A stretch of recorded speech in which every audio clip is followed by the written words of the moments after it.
Il recente riconoscimento della cucina italiana come patrimonio dell'umanità offre lo spunto per un approfondimento sulla dieta mediterranea, che vorremmo affrontare con lei in questa intervista. Mi chiamo Alicia Granello, faccio la giornalista, mi sono occupata per 20 anni di calcio e per gli altri 20, sempre per lo stesso giornale che è La Repubblica, di cibo.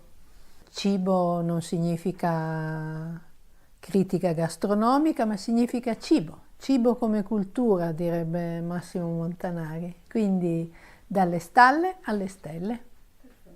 Volevamo cominciare a chiederle, dal suo punto di vista, la passione per il cibo e per il lavoro gastronomico è più legata a un'eredità culturale e familiare, soprattutto nel bacino mediterraneo o anche soprattutto nelle donne, oppure può nascere in chiunque, indipendentemente da genere e contesto di provenienza?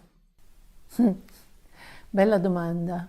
Per me il cibo è da sempre, è piacere, è condivisione, è amore, è generosità, e credo che questo sia abbastanza femminile. Nelle donne c'è più questo senso dell'accudimento, per cui i codici sono forse leggermente diversi. Non è un caso che poi sulla scena dello show business legato alla gastronomia i maschi sono quelli che occupano la scena e le donne spesso stanno nelle retrovie. Ricollegandoci al concetto di mano femminile, che alla fine lei introduce nel testo Il gusto delle donne, questa mano femminile nell'enogastronomia sarebbe la capacità di accoglienza e calore. Quanto la convivialità, l'affetto, la cura sono elementi centrali della cultura della tavola mediterranea e sono oggi a rischio, secondo lei? Il rischio dipende dalla volontà o non volontà di continuare a considerare il cibo una parte importante della nostra esistenza. Ormai tendiamo a medicalizzare tutto. Se si vuole medicalizzare, se si vuole avere un approccio centrato sugli aspetti salutistici a tutti i costi del cibo, è più facile andare avanti con integratori e non occuparsi della qualità vera del cibo. Io invece credo che il cibo sia cura, ma sia cura anche medica, non solo per il corpo oltre che per la mente. Però questo significa mangiare dei cibi buoni. Mangiare dei cibi buoni significa, per esempio, senza chimica. E quindi tutto il discorso del biologico. Mangiare dei cibi che siano freschi, mangiare dei cibi che siano stati poco processati. E poi l'aspetto mentale, sicuramente mangiare insieme, condividere, avere attenzione per gli altri, offrire un piatto, offrire una parte di quello che si mangia, aggiungere il famoso posto a tavola. Tutto questo è in qualche modo nutre il corpo e lo spirito ed è da questo punto di vista curativo. Nel suo testo Mai fragola a dicembre, parlando della quarta gamma, lei descriveva un consumatore combattuto tra comodità e senso di colpa nell'acquisto di cibo pretrattato. Secondo lei quel conflitto esiste ancora o la comodità è diventata un valore socialmente accettato e non più messo in discussione? Dipende dalla consapevolezza della persona. Io posso decidere che, per esempio, non ho tempo per cucinare e quindi compro cose già pronte oppure monoporzionate. A Napoli questo lo si vede meno, ma se voi state a Milano, i supermercati, la famosa Esselunga, ha reparti interi dedicati ai single.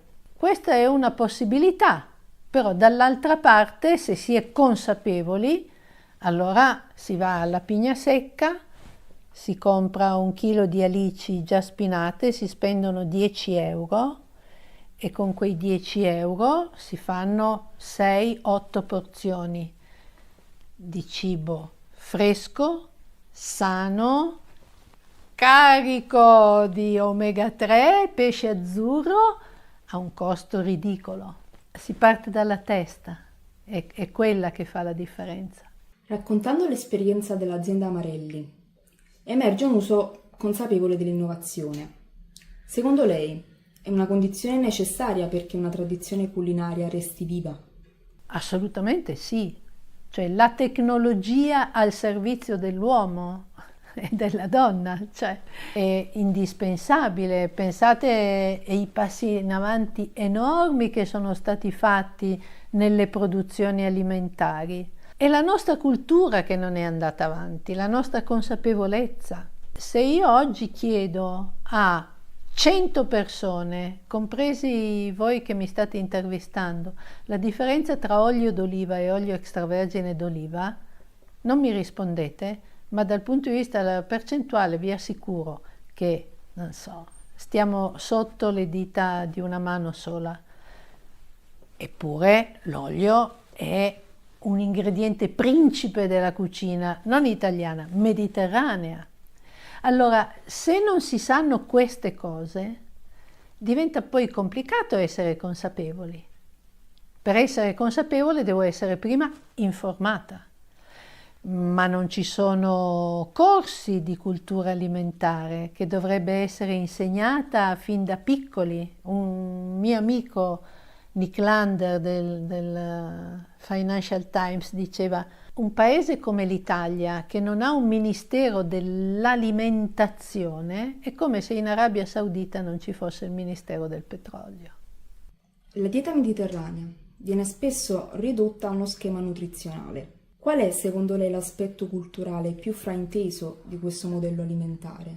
E pensare che la dieta sia la dieta nell'accezione peggiore del termine, ovvero come disciplina restrittiva, mentre invece di nuovo dieta è una disciplina ed è una disciplina di vita. Mangiare bene è una scelta che si fa, per noi che siamo nati nella parte fortunata del mondo ovviamente. Per cui non basta semplicemente dire bisogna mangiare 80 grammi di carboidrati, 30 grammi di proteine, non è questo il punto. Il punto è decidere di mangiare delle cose sane, che fanno bene e possibilmente condividendole. Questa è la dieta mediterranea, perché questo era quello che si faceva ad Acciaroli, nella zona dove tutto ebbe inizio. Oggi molte persone comprano stagionale come parte di un lifestyle. È un reale passo avanti o un nuovo travestimento del consumismo? Se uno sa che cos'è la stagionalità, perfetto. Quando io presentai Mai Fragole a dicembre, in un'intervista televisiva, in una televisione nazionale, la giornalista mi chiese fuori onda: Mai Fragole a dicembre? Perché? Quando è che bisogna mangiare le fragole? Cioè lei non sapeva che le fragole vengono a maggio, per esempio. È impensabile che le verdure e la frutta coltivate sotto le serre riscaldate abbiano gli stessi elementi nutrizionali e lo stesso sapore. Quindi cominciamo a dire che bisogna mangiare frutta e verdura fuori dalle serre condizionate. Non so quante persone sono consapevoli della vera stagionalità.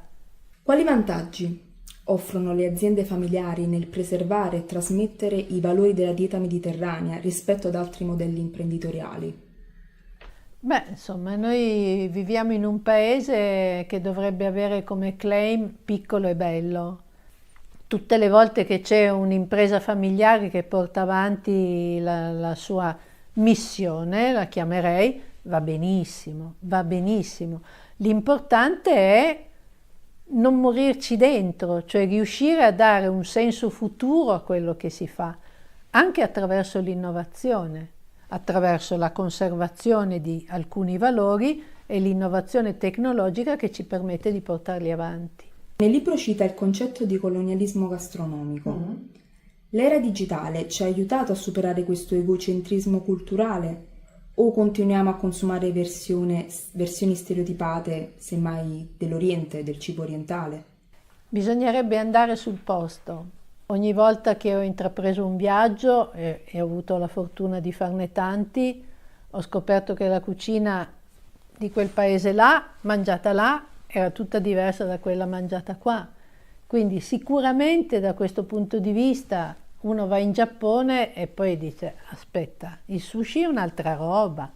Tendenzialmente a noi arrivano delle versioni, quando va bene, molto semplificate, se no assolutamente pessime. Esattamente come succede per noi quando andiamo a cucinare all'estero. Cosa pensa del Nutri-Score come sistema di etichettatura alimentare? Strumento di chiarezza o ulteriore semplificazione di una cultura complessa come quella del cibo? Sì, lo trovo una standardizzazione poco efficace. Non è il Nutri-Score che fa la differenza, secondo me. Quale domanda sul cibo nessuno le ha mai fatto e vorrebbe sentirsi fare? Vorrei sentirmi chiedere, ma sono così importanti queste 2000 calorie o 1800? È così importante la quota calorica quotidiana per stare nel proprio peso ideale? E io risponderei no, perché il cibo ha così tante diverse possibilità di essere mangiato, digerito, assorbito, trasformato, che ogni persona dovrebbe avere la possibilità di capire, di comprendere e di dialogare col proprio corpo ogni volta che deve o vuole mangiare.